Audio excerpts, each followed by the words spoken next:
Hi అండి. Welcome to Kusuma's kitchen and vlogs. ఇది Friday vlog అండి.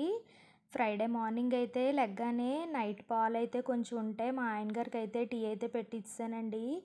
నేనైతే స్నానం చేసుకొని వచ్చే లోపైతే తనైతే పువ్వులు తీసుకొని వచ్చారు. మా తోటికోడలు పంపించిందండి. మందార పువ్వులు ఇంకా వైట్ పువ్వులు కూడా పంపించింది. నేనైతే ముందు ఇంట్లో దీపారాధన కంప్లీట్ చేసుకుంటున్నానండి. లలిత కూడా చదివిసుకున్నాను.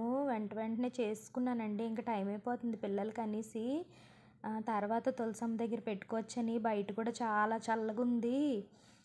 ఇంకెంత చల్లగా ఉంది అప్పుడే బయటకు వెళ్ళొద్దని మా ఆయన గారు కూడా అన్నారండి. బయటికి పాల ప్యాకెట్లు పువ్వులకి వెళ్ళి వచ్చేటప్పటికి చాలా చల్లగా ఉందని చెప్పారని ఇంక నేనైతే ముందు ఇంట్లో పూజ చేసుకున్నానండి.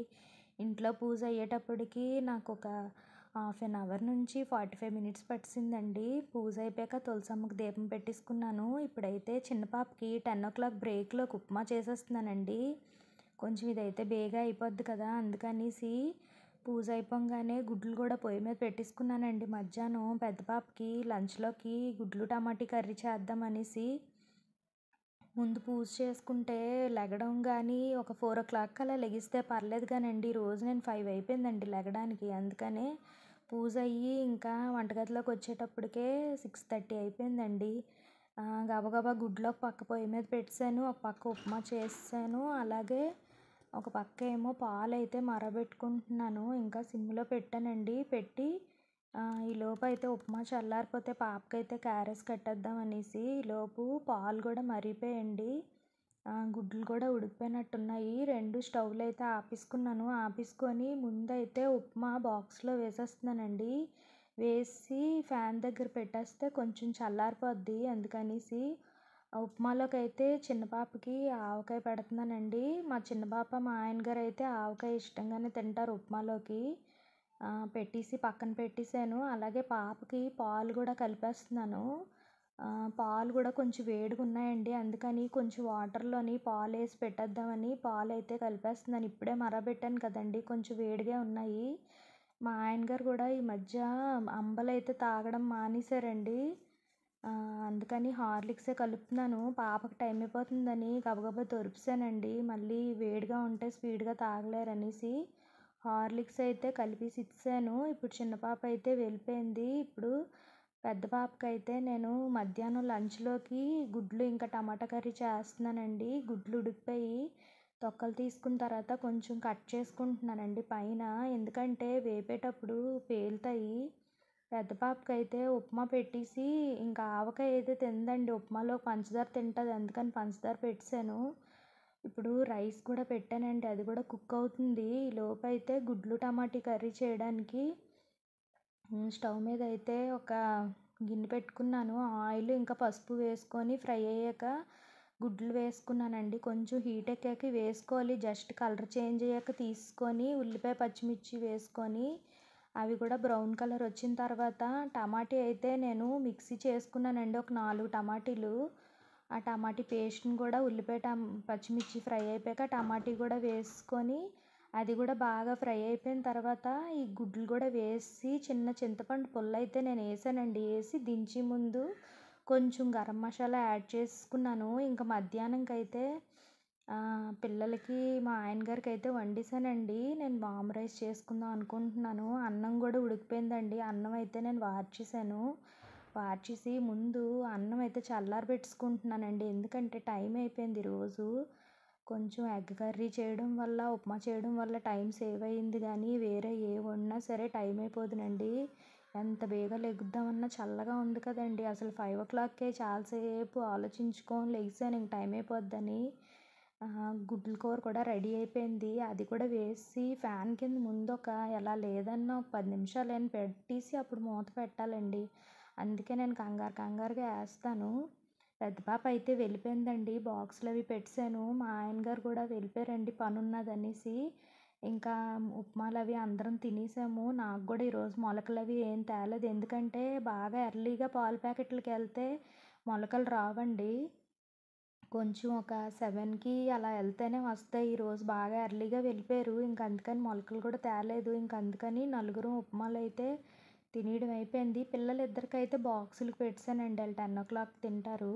ఇంకా తలుపు వేయకపోతే లోపలికి చల్లగా వచ్చేస్తుందండి. అందుకని తలుపైతే నేను యేసేసాను. చల్ల గాలొచ్చేస్తుందని. ఇంకెక్కడివక్కడ తువ్వాన్లవన్నీ ఉన్నాయి. సోఫా కవర్లు గూడా కొంచెం అన్నీ చిందరవందరగా ఉన్నాయని అవన్నీ సర్దుకుంటున్నాను.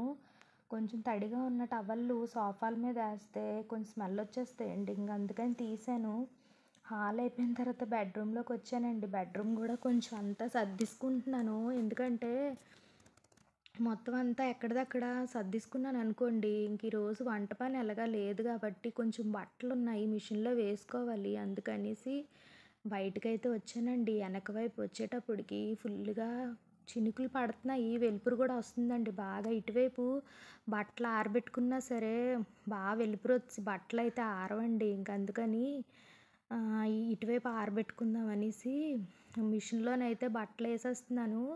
చేత్తో ఉతుక్కునేవైతే చీరలు, జాకెట్లయితే నేను నార్మల్‌గానే సర్ఫ్‌లోని గానీ, షాంపూలో గానీ పెట్టేస్తానండి. ఇంట్లో కట్టుకున్న చీరలయితే నార్మల్‌గా సర్ఫ్ ఎక్సెల్‌లో పెట్టేస్తాను. బయటికి వేసుకునేవి మాత్రం మీరా షాంపూలో పెడతానండి. ఇప్పుడైతే మిషన్‌లో వేసే బట్టలు వేసి ఇందులో సర్ఫ్ ఎక్సెల్ అయితే వేసి ఒక 15 మినిట్స్ పెట్టేసాను. ఇది అయ్యేలోపైతే నేనైతే చీరలు, జాకెట్లు అన్నీని కొంచెం సర్ఫ్‌లో పెట్టేసుకుంటున్నానండి. నార్మల్‌గా మురికైతే ఏం ఉండదు. ఒకవేళ ఏమైనా నాకు మురుకున్నాయనిపిస్తే బ్రష్ పెట్టేస్తానండి ఫాల్స్ దగ్గర. కానీ ఈ వర్షం వల్ల బయటికి రాకుండా ఇంట్లోనే ఉంటున్నాను కదా! చీరలైతే ఏం మురుగ్గా లేవు. జస్ట్ సర్ఫ్ ఎక్సెల్‌లో పెట్టుకొని కంఫర్ట్ పెట్టి ఒక 2 టైమ్స్ అయితే జాడించుకున్నానండి. ఇవైతే గట్టిగా పిండుకొని ఆరబెట్టేసుకుంటున్నాను.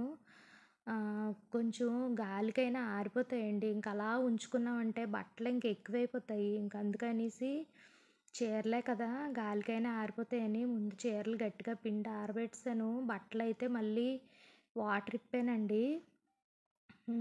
ఒక 2 టైమ్స్ అయినా జాడించుకొని కంఫర్ట్ అది ఏసుకోవాలనేసి.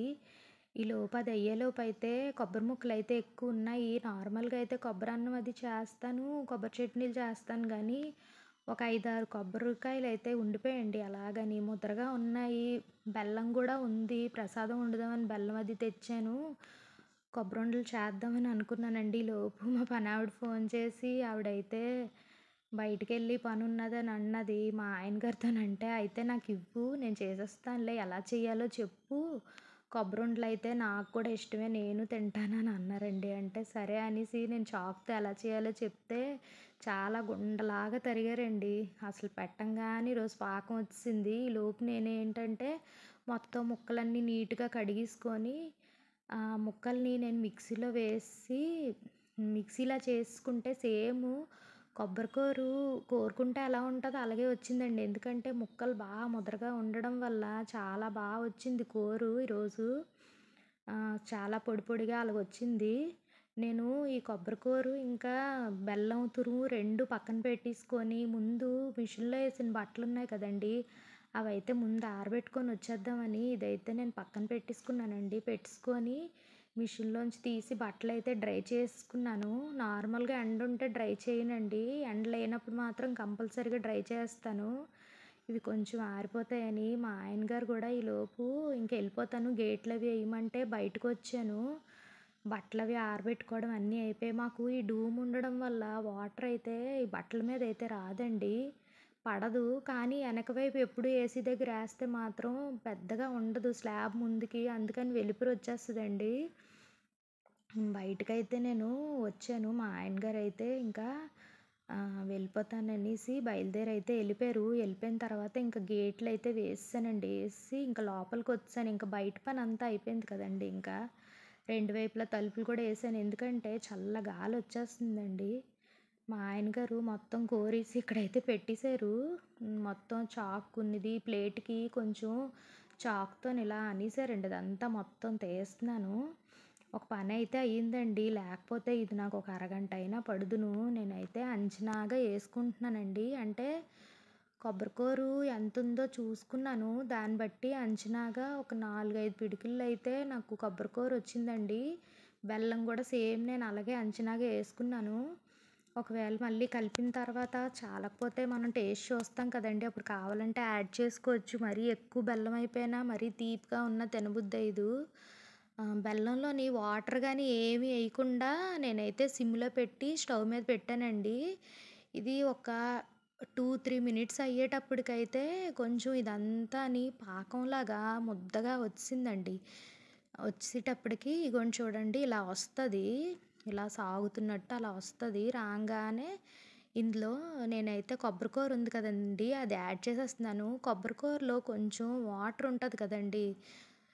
కొంచెం తేమగా ఉన్నట్టే ఉంటది కదా! అది గూడా ఇందులోని కలిపి ఇప్పుడు బెల్లం వేసి కలిపేటప్పటికి మొత్తం అంతా కొంచెం వాటర్‌గా అయిపోద్దండి. అయిపోయి దాన్ని ఒక సిమ్‌లో పెట్టుకొని ఒక 20 నిమిషాల నుంచి 30 నిమిషాలు కదుపుతూ ఉంటే బాగా పాకం వస్తదండి. కానీ మనం ముందు బెల్లం కరగడానికి గాని వాటర్ ఏసామనుకోండి, అస్సలు మనకైతే ఎంతసేపు చేసినా సరే మనకి చేతులు నొప్పయిపోతాయి గానీ, ఉండ చుట్టేటట్టయితే రాదండి. జిగురులాగా అలా గట్టిగా అలా రాదు.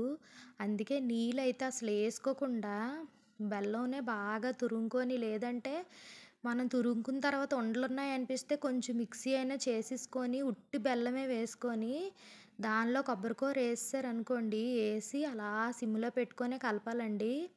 నాకైతే ఈరోజు సిమ్‌లో అలా పెట్టి కలిపితే అరగంట పట్టిందండి. అంటే మధ్య మధ్యలో కొంచెం ఆగినా స్టవ్ దగ్గరే ఉండాలి. అక్కడి నుంచయితే బయటికి ఎక్కడికి ఎళ్ళకూడదు. కాసేపు చెయ్యి మళ్ళీ నొప్పొస్తుందని ఆపుకున్నా మళ్ళీ కలుపుతూనే ఉండాలి. ఇందులోని నెయ్యయితే నేనేస్తున్నానండి. 2 స్పూన్లు నెయ్యేసుకున్నాను. కొంతమందికి నెయ్యి టేస్ట్ నచ్చదు కదండీ! నచ్చలేని వాళ్ళేంటంటే నెయ్యికి బదులు ఆయిల్ ఉంటుంది కదండీ! నార్మల్‌గా మనం వంట చేసుకునే ఆయిలైనా వేసుకోవచ్చు. మీకిష్టం లేకపోతే మానేయండి. కాకపోతే ఆయిల్ గాని, నెయ్యి గాని వేయడం వల్ల మనకి ఉండ అవుతదా లేదా అనేది తెలిసిపోద్ది. ఇదేంటంటే కళాయి నుండి విడిపోద్ది. మనం చేస్తున్న కళాయి నుండి విడిపోయి మనం తిప్పుతూ ఉంటే మనకు ఉండ కట్టేటట్టు అనిపించేస్తది తెలిసిపోద్ది. నేనైతే నెయ్యేసానండి. 2 స్పూన్లు నెయ్యేసుకున్నాను. నెయ్యి స్మెల్ నచ్చలేని వాళ్ళకైతే నేను చెప్తున్నాననమాట నార్మల్‌గా. ఆయిల్ వేసుకుంటే మీకు అంచనాగా తెలుస్తదని. లేదంటే ఇది ఎంతసేపు తిప్పుతున్నా దీనికి పట్టుకొనే ఉండడం వల్ల ఇంకా పాకం రాలేదేమో, ఉండవ్వదేమో అని అనిపిస్తది. మరి నేనైతే ఈ టిప్పే ఫాలో అవుతాను. ఇదైతే అయిపోయిందండి. ఇప్పుడు దీన్ని తీసుకొనొచ్చి నేను ఫ్యాన్ కింద ఒక ప్లేట్‌లో వేసేస్తున్నానండి. నార్మల్‌గా అయితే ఇందులో ఆయిల్ గాని, నెయ్యి గాని వేయకపోతే ప్లేట్‌కైతే మాత్రం కంపల్సరీగా ఆయిల్ గాని, నెయ్యి గాని రాసుకోవాలి. కానీ నేను ఇందులోనే ఏసుకున్నాను కాబట్టి ఇప్పుడైతే ఇంక ప్లేట్‌కి ఏమి రాయక్కర్లేదండి. మన చేతికి గూడా అస్సలు అంటుకోదు ఉండ చుట్టేటప్పుడు. ఇది మనం ఉడికించుకున్నప్పుడే నెయ్యి గాని, ఆయిల్ గాని ఏసుకుంటే చేతికి అంటుకోదు. ఇప్పుడు ప్లేట్‌లో వేసినా అంటుకోదు. ఫ్యాన్ మాత్రం ఇందులో మొత్తం టపాల్లో ఉన్నదంతా తీసి ప్లేట్‌లో వేస్తున్నాం కదండీ!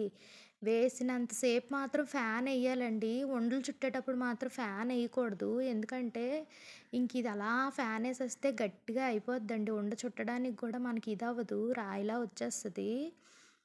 కొంచెం గోరువెచ్చగా ఉన్నప్పుడే మన చెయ్యి వేడిని ఓర్చుకోగలదు అన్నప్పుడే చుట్టేసుకోవాలి. ఇప్పుడు ఇది తీసి ఏసేస్తున్నాం కదండీ! ఫ్యాన్ గాలికి కొంచెం చల్లబడిపోద్ది. మనం ఏసేటప్పటికే ఒక 2, 3 నిమిషాలవుతది. ఈలోపు కొంచెం చల్లారిందా లేదా చూసుకొని చేయి పెట్టేటప్పటికే నార్మల్ అయిపోద్ది. నేను తీస్తూ ఉంటే చూడండి గిన్నెకి గూడా పట్టింది. నేనైతే వేడికి నేను ఈ మాత్రం తట్టుకోగలను. అందుకనేసి నేను గబగబా చుట్టేస్తున్నాను. చుట్టేసి పక్కన పెట్టుకుంటున్నాను. చాలా టేస్ట్‌గా వచ్చాయండి ఉండలు గూడాని. పాకంలా వచ్చాయి. మా ఆయన గారైతే అన్నం తినంగానే ఏదో ఒక స్వీట్ తింటారు. ఇంకెందుకు బెల్లం, కొబ్బరైతే గూడా బలమే కదా! ఇంక అందుకని చేస్తున్నాను. పిల్లలు గూడా ఇష్టంగానే తింటారండి చేస్తే. ఇంక కాసేపు నించున్నాను గానీ, ఇప్పటికే ఒక అరగంట సేపు కలిపానని చెప్పి ఇంక ఉండలు చుట్టడానికైతే కూర్చుండిపోయానండి. కూర్చుండిపోయి ఉండలు చుట్టుకున్నాను. ఇప్పుడైతే టైమయితే ఇంక 1 అయిపోతుందండి. మా పాప ఇంక 1:40 అయితే వచ్చేస్తది. ఉండలన్నీ చేసి నెమ్మదిగా చుట్టుకునేటప్పటికైతే 1:30 అయిపోయిందండి. పాపొచ్చిన తర్వాతయితే ఇంక వామ్ రైస్ అది చేసుకోవచ్చు అనేసి ఇంక ఈ వీడియో అయితే నేను ఇక్కడితో ఎండ్ చేసేస్తున్నానని. ఉండలు గూడానండి ఒక ప్లేట్‌తో ప్లేటెడయితే వచ్చేయండి ఉండలు. బయటన కొనుక్కున్నా సరే మనకి టేస్ట్ ఇలా రాదు. వాళ్ళెలా చుట్టారో ఏటో అనిపిస్తది కదండీ! ఒకసారి మీరు గూడా ఇలా ట్రై చేయండి. చాలా హెల్తీ పిల్లలకి గూడా. ఈ వీడియో మీకెలా అనిపించిందండి? ఒకవేళ ఈ వీడియో మీకు నచ్చితే లైక్ చేయండి, షేర్ చేయండి, సబ్స్క్రైబ్ చేయండి, కామెంట్ చేయడం మర్చిపోకండి.